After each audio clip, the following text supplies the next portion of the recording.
A lot of people have talked to me when I share the idea of a female monument of Troy. Why not Helen?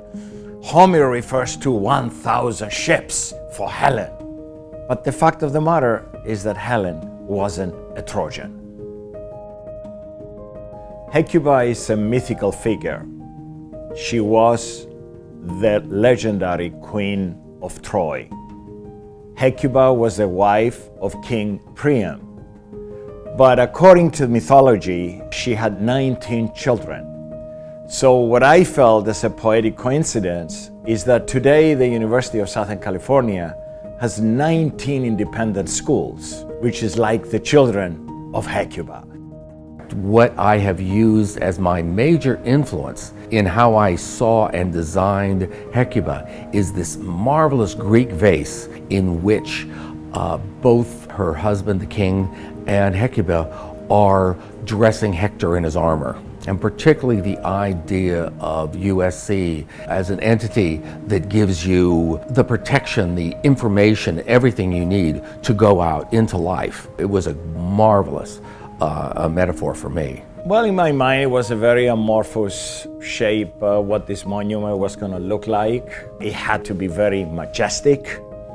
It had to represent not only the gender equality, but also the diversity of our university. And it did have to look imperial.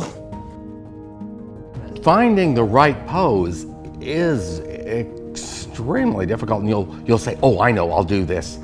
And it doesn't always work, but this with the open hand, inviting the people in, plus the hand over the heart, which would mean the sincerity.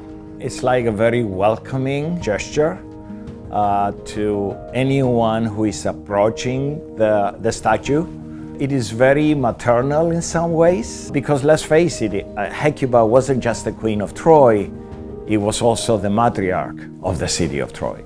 Christopher, this is a masterpiece. Thank you. From the beginning, we knew that there had to be a base to raise the figure of Hecuba up.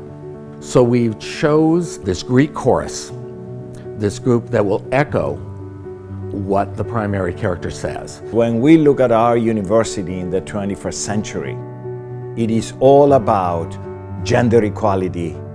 That's one of our core values, and diversity. And that's why now you see the 6 women, that each one of them represents the humanities, the sciences, technology, medicine, the arts, and social sciences.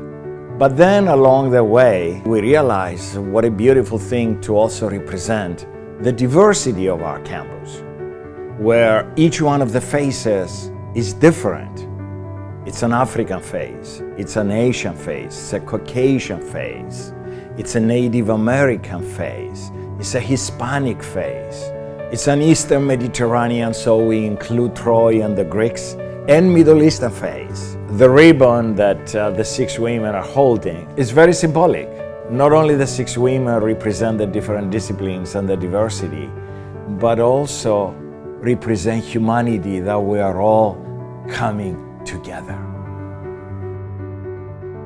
In general, scale is a very much misunderstood aspect of art, because it doesn't matter how good the sculpture looks in my studio. It doesn't matter even how well it's sculpted. What matters is the impression it makes in the site. We always wanted to have a grand imperial presence. But I have to admit that I wanted the monument in such a way that students can take pictures, and therefore if that was going to be too high, then probably would have been difficult.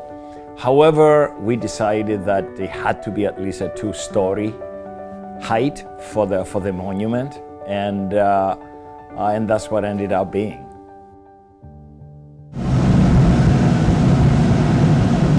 It is very hard for any sculptor to let go and say, this is as good as I can do. So anytime I hand my baby into somebody else's arms, I am nervous about it.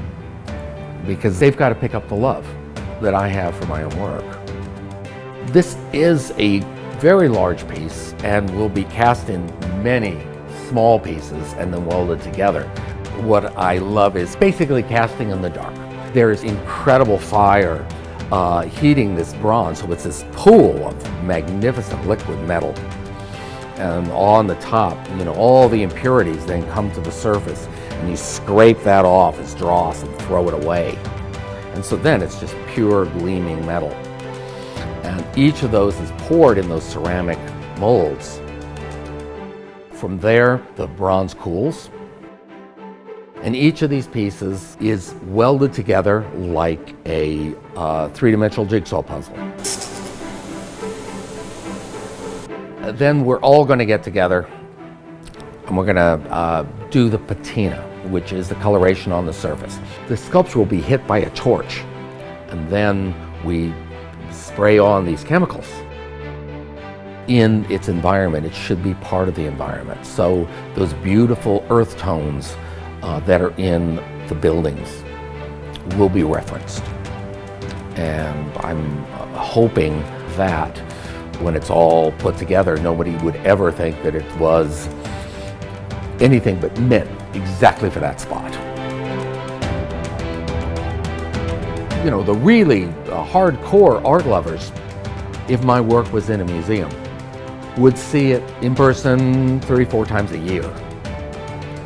Whereas this is something that's going to be part of people's lives. The making of Hecuba has been a labor of love for me, working with Christopher Sladoff. I have to give him really all the credit, because my ideas for this monument were very abstract, and he was the one who brought this to life.